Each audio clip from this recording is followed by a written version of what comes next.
Hello everyone. Shri Matre Namaha.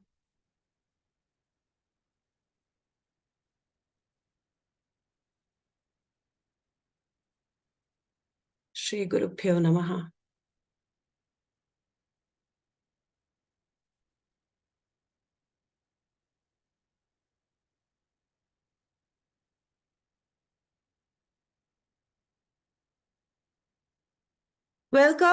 Welcome everyone.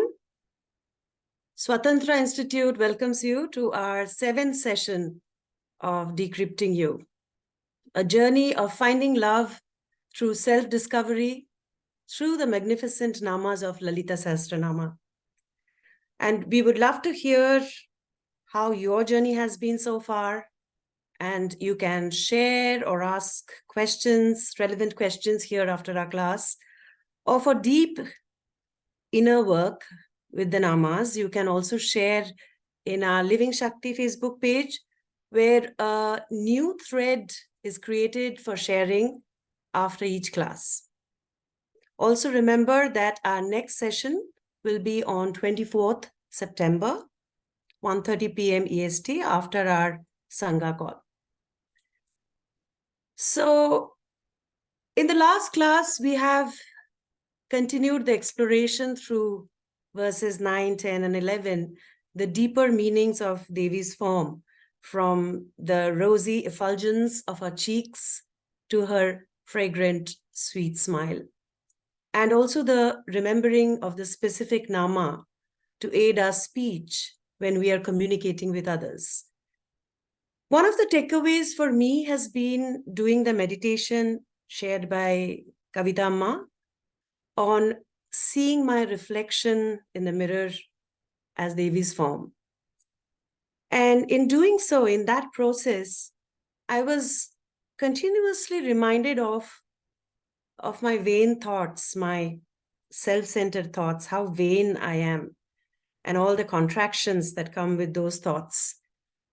But then also found that staying with the thoughts, with the nama, and with the teaching led to a sweet opening of longing for myself as well. And in that context, I wanted to share this quote from Amma's Fresh from the Oven post. The love you experience so deeply is in you. The other is merely a muse.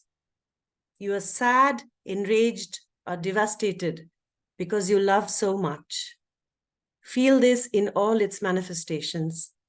Take back your power. With this, I welcome our beloved teacher, Kavitha Amma. Beautiful. Welcome back, everybody. Shri Matre Namaha.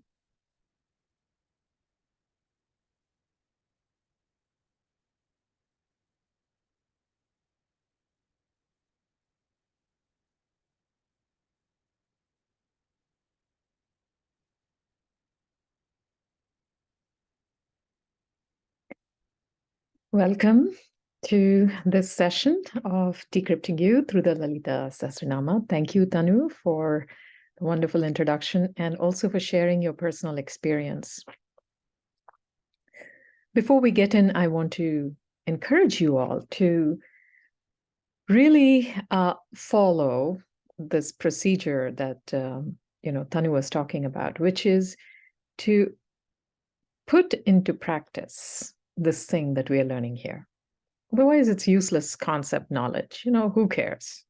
Fine, you have a whole lot of knowledge about the Lalitā Sahasranāma, but if it's not transforming your life, it's not transforming the way you're thinking and opening to experience, then I don't see the point of it, to be honest, because the essential teaching of all of these different sources that we have is really, I think of it as first and foremost, opening to trust. Trust is something that we really struggle with. And we really struggle with this. No matter how surrendered we think we are, we struggle with trust. Because you're always kind of saying, well, if I do that, I don't know where I'm going to go with that. Right? If I make this choice, I don't know. It's like, we keep our trust entrapped in volition, in self-will. And trust and self-will, they go together, but they don't go together. Because when you have absolute trust, that self-will becomes divine will. So the only difference between self-will and divine will is trust, absolute trust. Okay? So, and the more you open to the trust and the grace that is ever present, your life will change in miraculous ways. I guarantee it. Okay, so I'll give you some examples of this in today's session. So last time we stopped at this nama, Mandasmita Prabhapura Majjat Kamesha Manasa. So we were discussing Devi's smile, which draws the mind of Kameshwara to herself. Basically, his heart sinks when he looks at her and when he views her smile. Okay, so the next nama here is Anakalita Sadrishya Chibukashri Virajita. Anakalita. Anakalita means something that's immeasurable. You can't calculate it. It is incomparable. Sadrishya. Sadrishya means looks like, resembles. Chibuka is chin. Now remember, we're going down in the description of Devi's form. We have started at the top and we're going now to her chin. So basically it says Devi's chin is incomparable. Well, everything about her is incomparable. So, but the chin particularly is incomparable because it's rounded. And it is Shri Virajita. It is auspicious. So when you look at somebody's face, the chin basically gives away their strength. Have you heard of that? The chin basically gives away somebody's strength. So, when you talk about a dimple chin, for instance, right? Have you heard that? Dimple chin? Or some people have, when you meet someone or when you look at someone, often you have like an intuitive no or an intuitive yes. And then if you start to analyze your intuition, like, just explore it a bit more, saying, what is it about this person that I don't like? It will be something about their, appearance, or so we think. There's that immediate mistrust that happens. See the trust bit that I was just getting at? The immediate mistrust. And a lot of times it is said in some circles that has to do with somebody's chin. Either your chin will project trust or it will be like, I don't know. Devi's chin is auspicious. It draws you in her trust if we open to it. Okay, so that's the meaning of this noun. Now we get into some really juicy verses. Okay, ready? All right. Number 30. Kamesha Baddha Mangalya Sutra Shobhita Kandhara. Kamesha is Lord Kameshwara or Lord Shiva. Baddha means to tie or tied. Mangalya Sutra. Mangalya means, Mangalya is like Saubhagya or auspicious. Sutra means thread. Shobhita. Shobhita is to shine. And Kandhara means neck. Now we've come to her neck. Okay. So basically we're describing Devi's neck as being luminous, shining, because of the Mangalya Sutra, because what is tied to her thread is the auspicious thread of Shiva. Okay, so in in the Indian traditions, in the Hindu marriages, like we have in the West a ring, an exchange of a ring, the sign of marriage in the Hindu tradition is this Mangalya Sutra. So we look for an auspicious time of marriage, and within that auspicious period, there is an auspicious down to the minute time. So you have the whole marriage ritual going on, and as soon as that time starts approaching, you stop everything. And then if you are in a live wedding, or if you've ever been there, and some of you have participated in Indian weddings because you are Indian, or you have had an Indian wedding. So right at that moment, you basically drop everything, and that music escalates. Basically, it's saying, this is the most auspicious time. And in those few minutes is when the male, in this traditional marriage of a male and female, the male will tie this yellow thread around the groom will tie this around the bride's neck. And initially, it's a yellow thread, and tied to it is this mangalya, which I'm wearing today. This mangalya, well, this is a fashion mangalya, but there is also a traditional one, which is bigger. It looks like, there are different designs, but a very common design is it looks like two globes. Essentially, it's like two breasts. And they do look like breasts, these globes. And connected in between the two is a downward facing triangle of a yoni. Okay, this is what the groom is tying to the bride's neck. Now, this has huge implications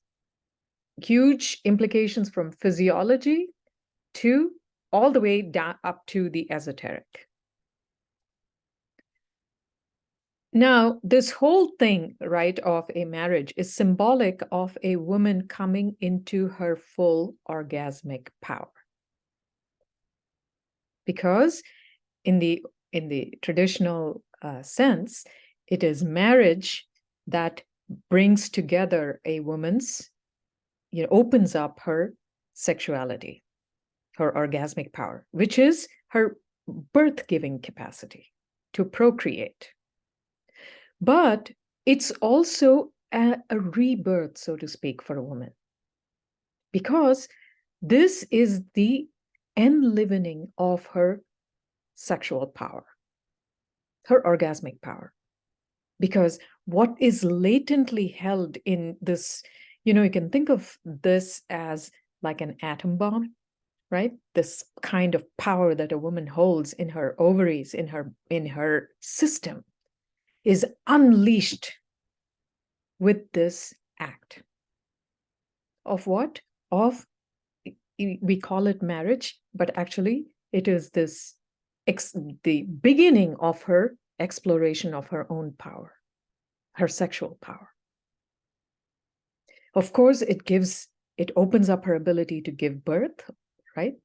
It opens up her entire perspective opens up. So now, when you look at some of the Vedic texts, right, there are a lot of prescriptions, for instance, for men, for, sexual problems or reproductive problems. Not for a woman. So if you read these things, or you understand these things from, a very narrow perspective, you'll think, oh, that's so misogynistic. All these remedies for men, but not for women. But it's not like that. It's because women don't need anything. All you need is to open to your orgasmic power. You need to open to what is already in you. So in this instance, this mangalya, which has the two breasts and the yoni, it is symbolic of a woman's orgasmic power. It's basically announcing that you can't hold this woman back anymore.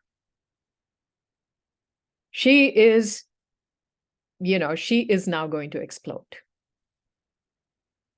Right? And if you look at some of these Indian ceremonies, right, there are a lot of different things that happen to a woman, to the bride. So you have this mangalya, and then the groom will also place these silver toe rings. It's part of the wedding ceremony, actually. So there are the toe rings, and then there is the kumkum in some of or the sindoor, as it's called, and that sindoor traditionally used to have mercury in it as an alchemical agent. All of this is basically for a woman's orgasmic power to explode and to implode, importantly. To understand yourself, not only, are you exploding, in this power, you're becoming ripe, but you're also imploding in your own power. That is the significance of this. Now, in this case, when we are thinking, who is tying this Mangalya to Devi? It's Shiva himself. Consciousness is marrying, the formless is marrying form. A consciousness in its pristine, attributeless state is becoming married to consciousness in its immanent form. The transcendence is wedding or marrying immanence. Formless and form become one. And that's the first thing you see on Devi's neck. This Mangalya that's tied by Shiva. It's essentially saying this is her identity, that she is always one with Shiva. Right? And then throughout the Lalitā Sahasranāma, we see this. It's basically the coming together of Shiva and Shakti as Ardhanarishwara. Shri Shiva Shiva Shakti Aikya Rupini Lalitambika. That's the last nama. Basically, it's a reminder that when you look at Devi, you're already seeing Shiva because he is married to her. And it's at her throat. This becomes an even more important thing, because what is the throat? It's the place of the Vishuddhi Chakra. It is the expression of this formless and form coming together as creation. The purest thing that is coming out is coming as this marriage of the formless and the form. The transcendent and the immanent come together and is expressed as creation. In creation as creation. Kamesha Baddha Mangalya Sutra Shobhita Kandhara. So, what should we all do? We should all wear a Mangalya of Shiva. You don't need to buy one and put it on, right? It's a symbolic thing that I am married to Shiva, nobody else. Consciousness is what I'm married to. And this is what I want to be married to, because then I can allow this orgasmic power to explode within me.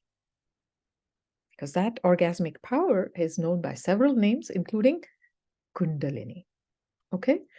So, Kamesha Baddha Mangalya Sutra Shobhita Kandhara. Then we go on to the next nama. Kanakangada Keyura Kamaniya Bhujanvita. Kanakangada means, Kanaka is gold, Angada is bracelet, Keyura is armlet, Kamaniya, very, very beautiful, pleasing, Bhujanvita. So every part of her is decked out. And so you see these gold ornaments that she's wearing on her, and, in her arms, in her as bangles and as bracelets and everywhere. So she is radiating that luster of the gold. Then we come to a very, all these namas are important, but another important nama here. Ratna Graiveya Chintaka Lola Mukta Phalanvita. Ratna means gems, jewels, okay? Gemstones. Ratna Graiveya, Graiveya means necklace or another neck ornament. Chintaka. Chintaka means several things. Okay, Chintaka means to be restless, but it also refers to chintana, thinking. Right? Lola. Lola is to swing. Mukta. Mukta phalanvita. So mukta means pearl. You can break this word in different ways. If you say mukta phala, it refers to pearls. But if you say mukta by itself, it means free, liberated. Phala means fruit.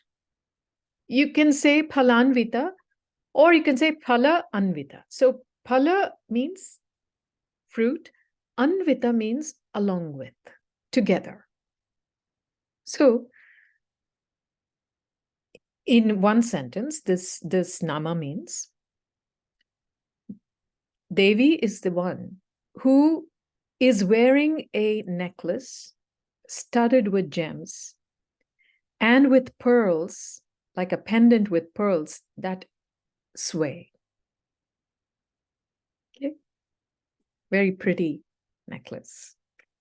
And you can think of it like that. Very nice to visualize this in your meditation of Devi. But of course, nothing is as it seems here, right? So now, one way to think of it is that she is wearing 3 different types of necklaces. And we see this again in the 64 types of upacharas that we do for Devi in some of these. For instance, in the Shri Chakra Puja, we actually give her these 3 types of necklaces. We put it on her. So Ratna Graiveya is a necklace that is made up of the 9 types of gems. Okay, 9 types of gems, and they are known as Navaratna. Navaratna. And these refer to the 9 types of rasas, the 9 types of juice of emotions. She's wearing them on as her necklace. Chintakam. Chintakam means a gold or a silver line of a necklace. It's like a flash of lightning, and she's wearing that. Mukta phalam is a row of pearls, like I said earlier. So it is mukta phalam. Now, remember how in Shri Mata we explored how exacting Devi is as Ma, the one who measures.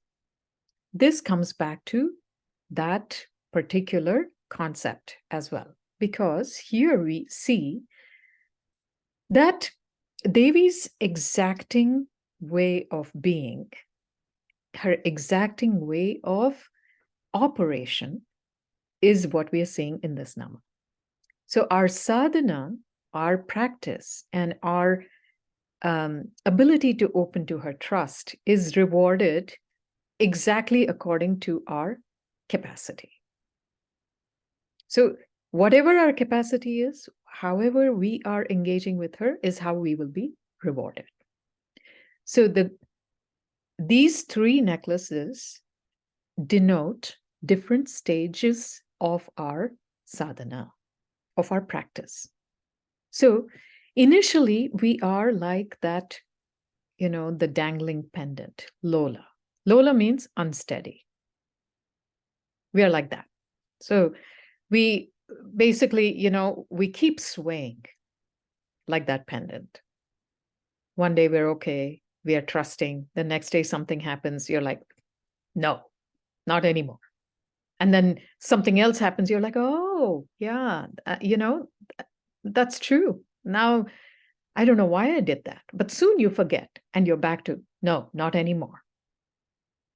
I can do this, but not that. Right? We are trying to have a transactional relationship with Devi. I can do this for you, Devi, if you do this for me. I'll come to the temple and break a coconut if you do this for me. This is one thing that we see a lot in India, for instance. It's like, my exams are coming, I will come to the temple and I will do this puja. And I used to always think this when I was in college and I would see, people do that. It was like, I used to always, and there was a Ganapati temple that you would go to. And somehow I would always visualize Ganapati smiling very mischievously when we did certain things like that. He's like, I got you. What were you doing when you were supposed to be studying? And now you all of a sudden want my blessings. Why didn't you think of me then? So that's Lola, unsteady. Then once we move past that give and take relationship, we come to more of this Graiveya Chintaka. We're okay with experiencing all the 9 emotions, the 9 rasas. See, when you're in the Lola stage, you only want some, not the others. You want to experience only what seems like fun and lovely, but you don't want to experience the others because, again, the trust is missing. When you come to Graiveya Chintaka stage, right, you have gone beyond that thinking mind which creates duality. See the double meaning there, Chintakam. The thinking mind has transcended the duality of good and bad. I'm okay to experience even those rasas which don't feel good, because I'm more into wanting to experience than what it means for me personally. I have become more trusting that whatever happens is going to be fun. Or whatever happens, I'm okay with. Maybe fun is pushing it too far. Maybe we can say, well, whatever happens, I'm willing to experience that, the Navarasas. Because now you've gone beyond the thinking mind, the Chintakam, and its associated duality. And then when we keep going in the direction of trust, we come to the stage of mukta. Mukta means free. You're not attached to the outcome anymore. You're not attached to any external props. You don't need to do a ritual. You don't need to do anything to invoke Devi because she's always there. She has become a part of you. You do the ritual because it gives you joy and pleasure, not because you want something out of it. You don't even want the joy and pleasure. You do it because you just want to, give whatever is opening up in you. Your gratitude just overflows, and the gratitude is what makes you do the ritual or do whatever else that you want to do.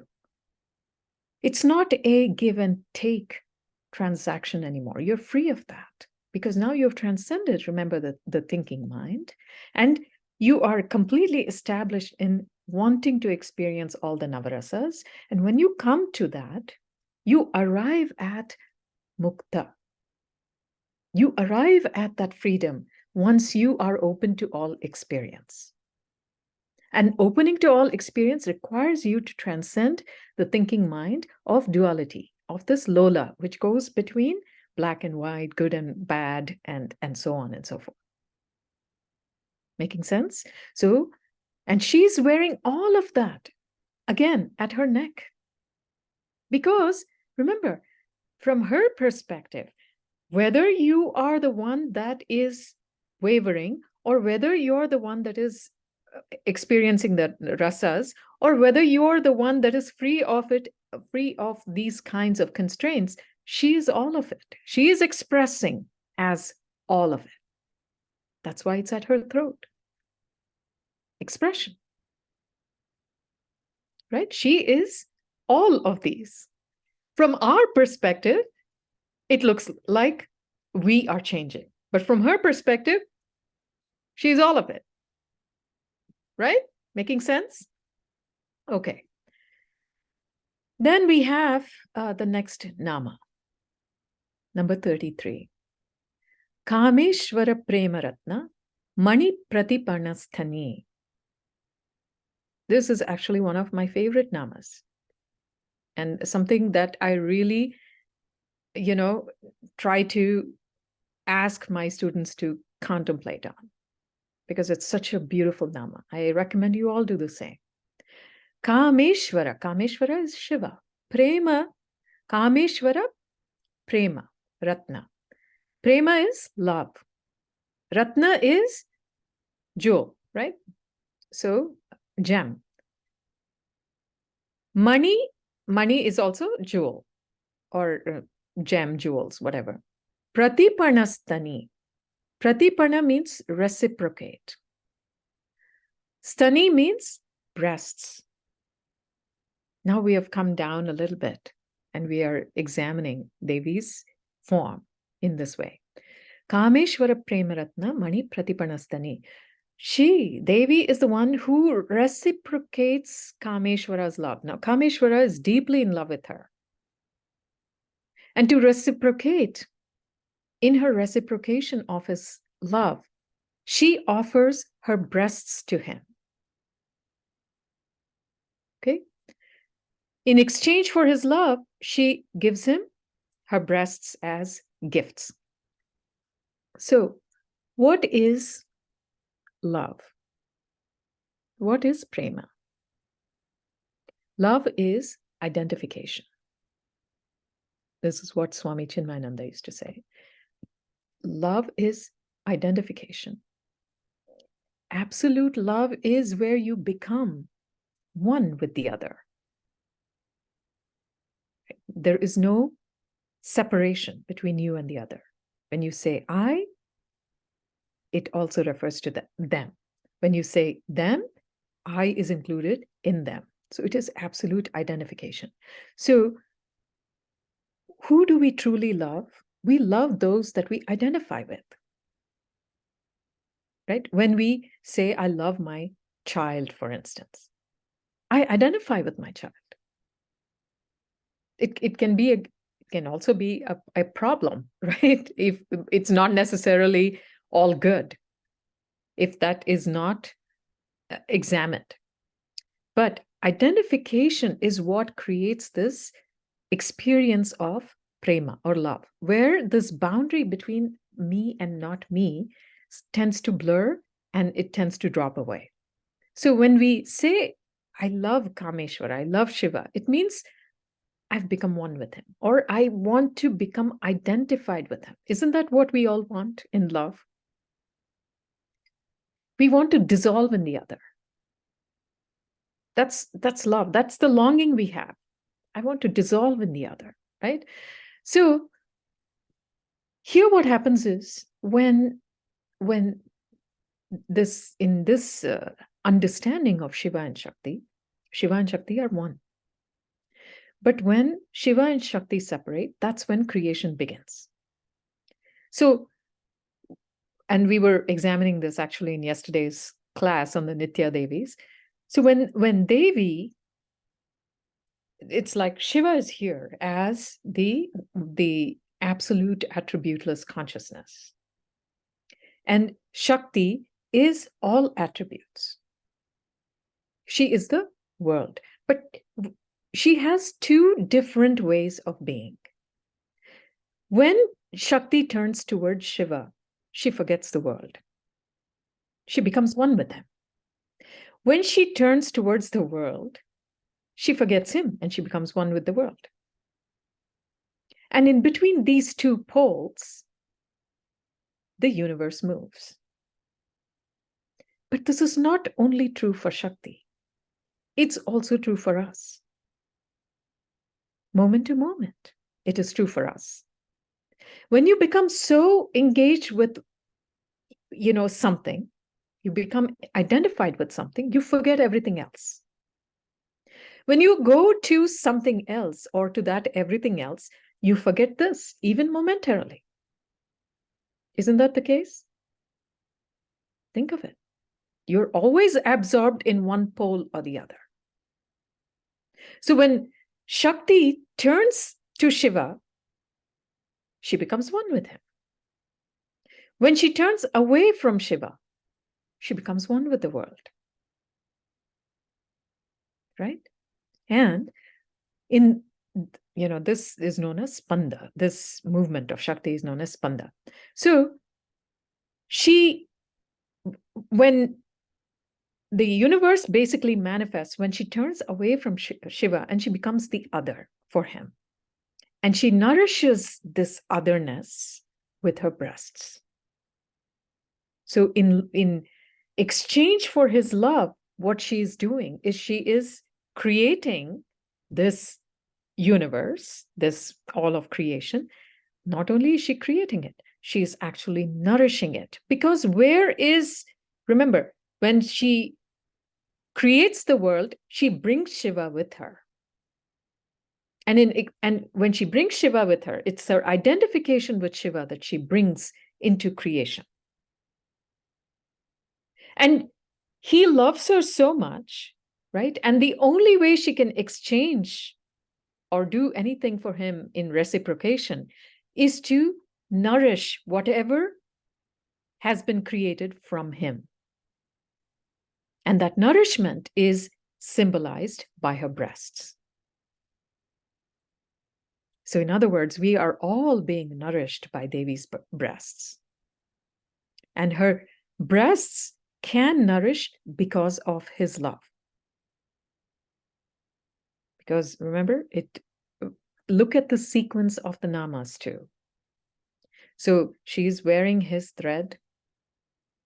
Her orgasmic power is actually empowered by that.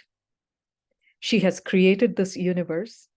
What happens when a human mother or any other mother gives birth? You have the ability to produce milk, to nourish that thing that you have created. And where is that creation even coming from? It is from this Mangalya. You became one with somebody, and then that gives you the power to create and nourish whatever you've created. Isn't that the case? Isn't that the exchange of love? So it is here. Whatever happens to us happens on this, microcosmic level. Whatever happens to Devi happens on this, on the macrocosmic level. So Kameshwara Premaratna Mani Pratipanastani. And so here the thing for you to contemplate on is, she gives her very sustenance to Shiva in exchange for his love. Right? What are you willing to give him? What do you want to give him? See, we don't want to give up anything for Shiva's love. She basically says, listen, when I am engaged with Shiva, when I turn to Shiva, the world doesn't even exist. Whatever I have created, it doesn't even exist for me. That's how detached she is. That's how unattached she is. But whatever we create, are we unattached from that? Oh no, but how will my life continue without me? That's our primary preoccupation. We don't trust. Look at Devi. She trusts that even when she turns to Shiva, her creation will continue. She has absolute trust even in herself. She's not worried what will happen to my creation when I turn away from it. Do you turn away from your creation towards Shiva ever?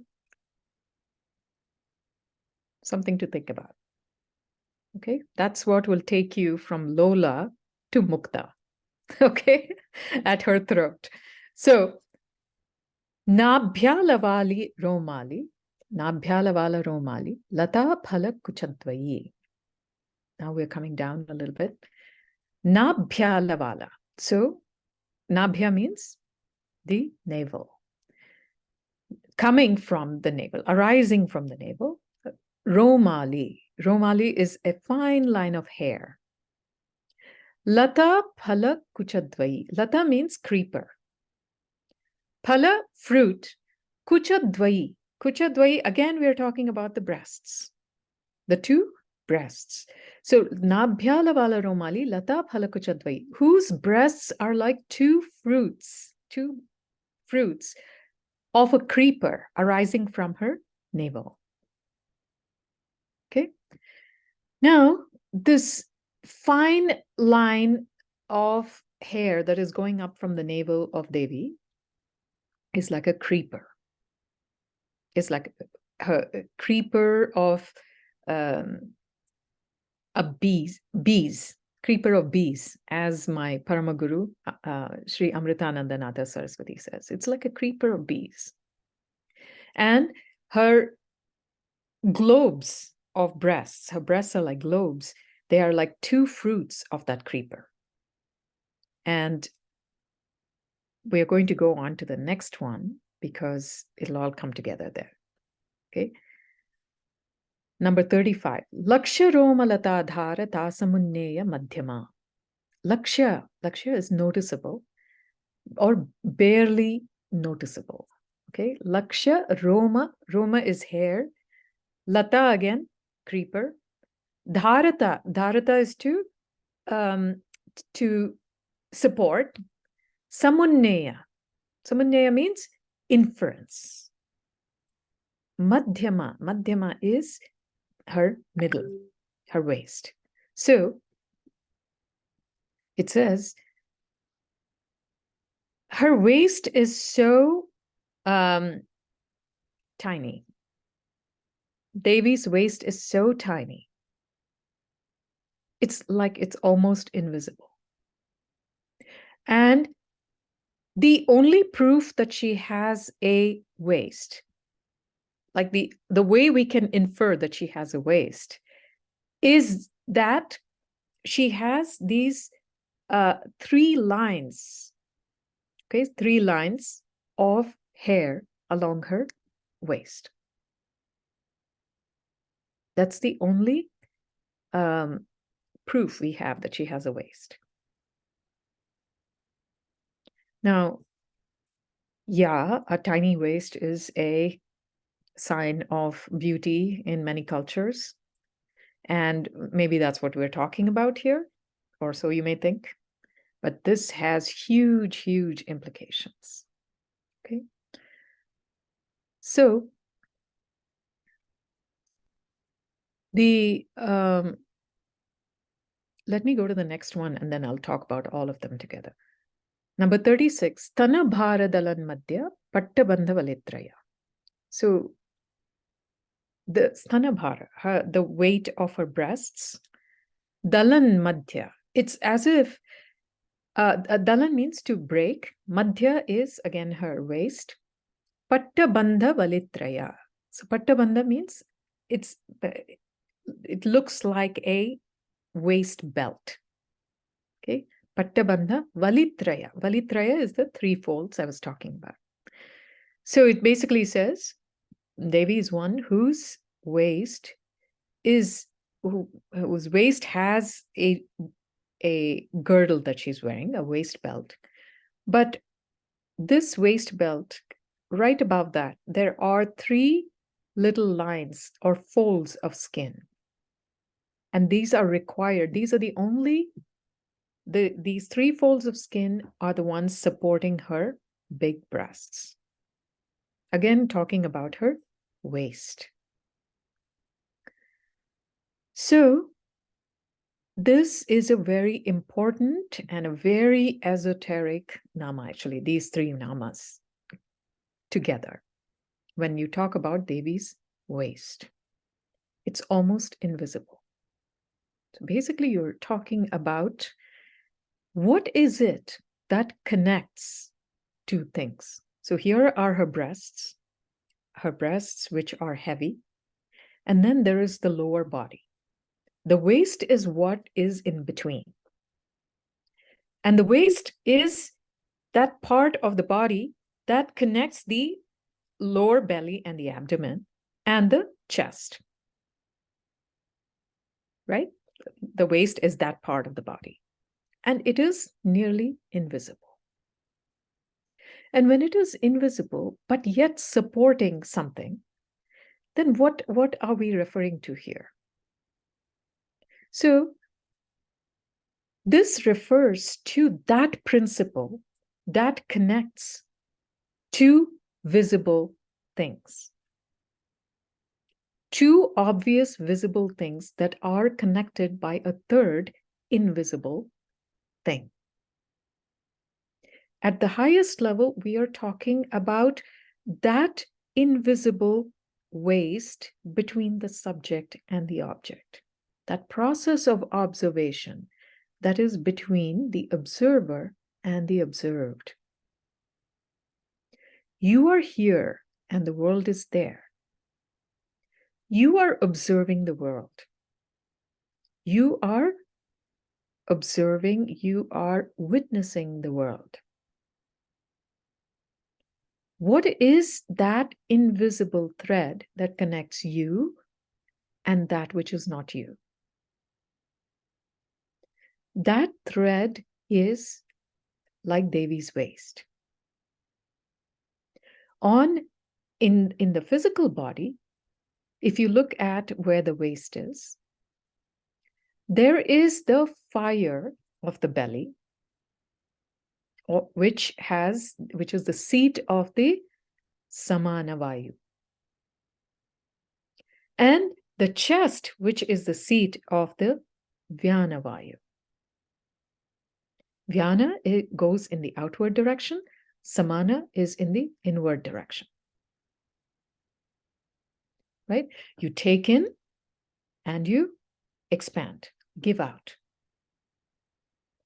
What is it that connects the two? Her waist.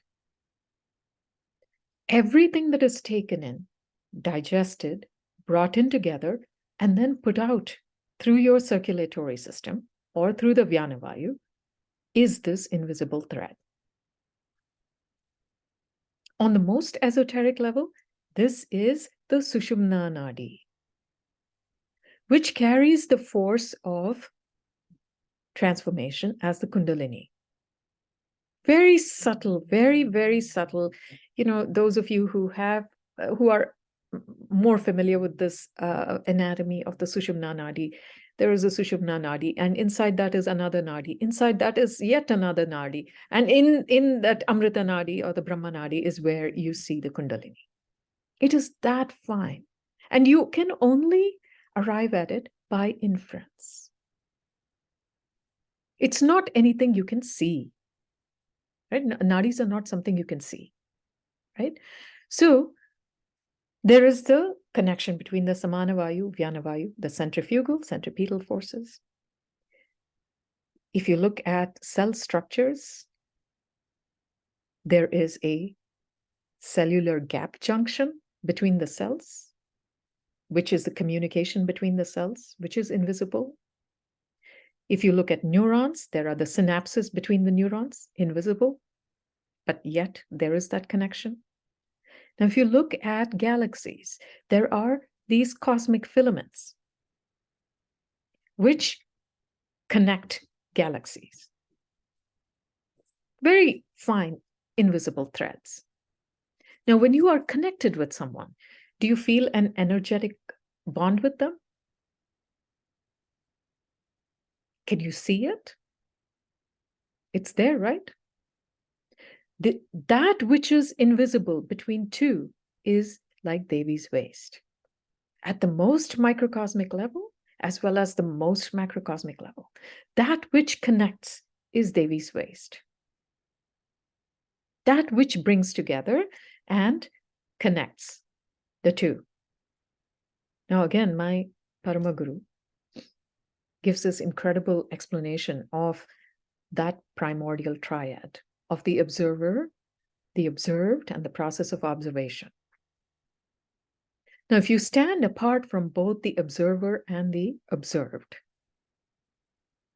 and you are basically witnessing both of them, he says that is Jnana Yoga. When the observer becomes the observed, because this this waist has collapsed. That is bhakti yoga. When the observer and the observed are interacting with no concern for which is which, that is karma yoga. Do you know one example of a being that embodies all three? Whom I talk about a lot? Hanuman. Perfect jnani, the perfect bhakta, and the perfect karma yogi. Right? Embodies all three. So Devi's waist, or Devi's presence, of course, is there in Hanuman. But the invisible connection between these three aspects, right? Between these two visible aspects. There is Rama, there is Hanuman. As a jnani, he can see both. And he has transcended both. As a bhakta, he becomes Rama, or Rama is absorbed into Hanuman. As the karma yogi, he'll do anything for Rama. He'll jump through, he'll jump across thousands of miles, and he'll go back and forth. He'll deliver messages. He will sit at his feet. And he'll fight his war. Right? Such a beautiful coming together of the three.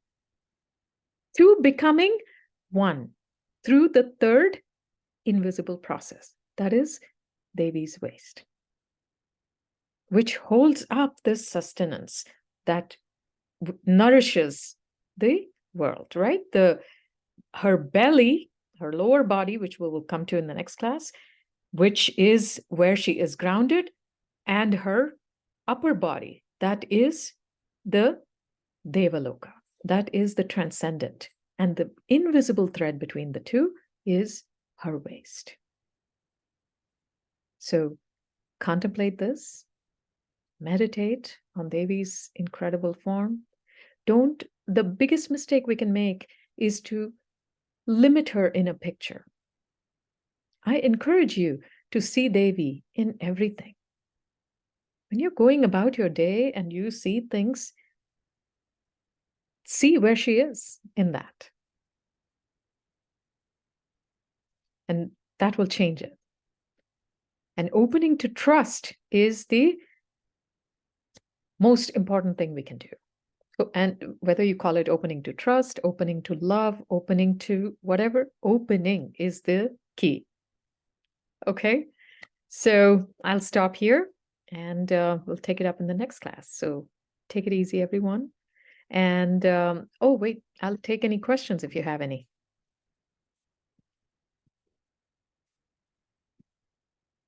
Any questions? No. Hi, Kavitha ji. This is Hi Shalu. there. Hi. Hi. I don't have a question, but I just wanted to share that, based on your series, Decrypting You through Lalitā Sahasranāma, I've been listening to these over and over, and recently I've been developing a lot of bhavna, doing a lot of bhavna on Devi's beauty, through your explanations. And I've noticed that somehow all my troubles just melt away just by doing bhavna on her beauty. It's just so beautiful. I've never even contemplated because I, always think in terms of logic. Yeah. But just doing this practice in this manner has just changed things profoundly for me. So thank you very much. Yeah, Oh, I you're so really lovely. appreciate. Yeah, That's so lovely to hear. thank Yeah, you. it's beautiful. It's truly transformative. Yes, yeah, Yeah, she's thank so you. beautiful. Yeah, yeah. Yes. Thank you. Thank you. Shri Matre Namaha. Shri Matre Namaha. Anyone else? Kavitha ji, Yes. I just wanted to share that you had asked us to contemplate on the Nama Nijasallapa Madhurya, Vinirбhadrita Gacchati. So I had some, I couldn't understand the word Vinirбhadrita. Mm-hmm. I was trying to break it down the Sandhi. And so it says Vinir Nirbhartsita. So V means something, Nir means something, and Bhart. So you had explained it as Nirbhaya. So I was just wondering, is it Nirbhaya or Nirbhartsita? It's nirbhartra, so not threatening, basically. It's gracious and not threatening and not confrontational. Okay, got it. I just wanted to say that just contemplating that, I don't notice any changes in the way I speak, but I feel that how I understand you, like you sound very honeyed now to me, and your voice sounds so sweet and like literally like dripping with honey from the past 2 sessions is what I am noticing. So nothing in me, but my way of seeing you is changing. I don't know how that works, but that's how it is. Thank you so much. I'm going to take this little clip and play it for my family. So I really appreciate you so much. And like every session, I fall more and more in love with you. And it's like I'm transfixed when you speak. And I'm just so appreciative of you sharing this in such a free manner. Oh, Thank you so much. Trust me, the only being you should ever fall in love is Devi. No one else is worth it. Really, it's only Devi. And so I think what you're experiencing is your love for Devi. And, and that will keep evolving, and that will keep enriching your life in miraculous ways. I guarantee it. It's tough for me to think of Devi as, in a form, but it's easy through you. So thank you for being you. Thank you. You're so sweet. Thank you. Any other questions, comments? May I speak? Of course. Okay, I'm Hope, and I when you were describing the thin waist as a connection between the upper and lower body, and that both are quite large. And I haven't heard the lower body described, but in imagery, certainly they're very voluptuous. That it was very reminiscent of a Damaru. And as you talked about Spanda and that moving a vision back and forth, in and out, I wondered if there was some iconographical evidence or connection as you read the iconography that would connect that. Well, it's interesting that you mentioned Damaru, right? Because Damaru, Shiva's Damaru, is the one that brings about the sounds of the universe, right? It's what brings about all of the sounds. The Sanskrit alphabets actually come from the Damaru.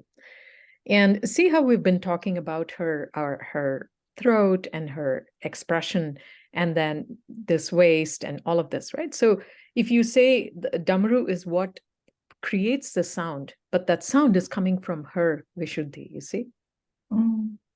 Right? So it is the coming together of all parts, the upper, the lower, the transcendent, the immanent, and being expressed as the sounds of the universe.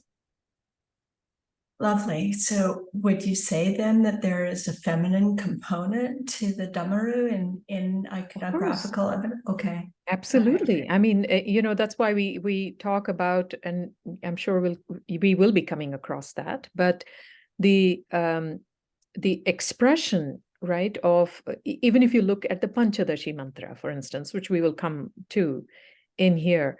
So the top part of Devi's face is all about expression. It's all about expression. So coming, all the sounds of the universe, nada, bindu, everything comes from her. Right? The sound, the form, everything comes from her. That is the coming together of Kamakala. And Hope, I know you are in Sri Vidya, that's why I'm giving you all these words. So Kamakala is the coming together of the sound and form. And that comes from Damaru. So essentially, what is Damaru then? It is her. Right? Yeah. It is Devi. Thank you so much. I appreciate you referring to that. And thank you for this class. It's been Oh, stunning. You're welcome. So any other questions? So wonderful to have you all. And yeah, keep reflecting. And we will see you soon in a couple of weeks. Shri Matre Namaha.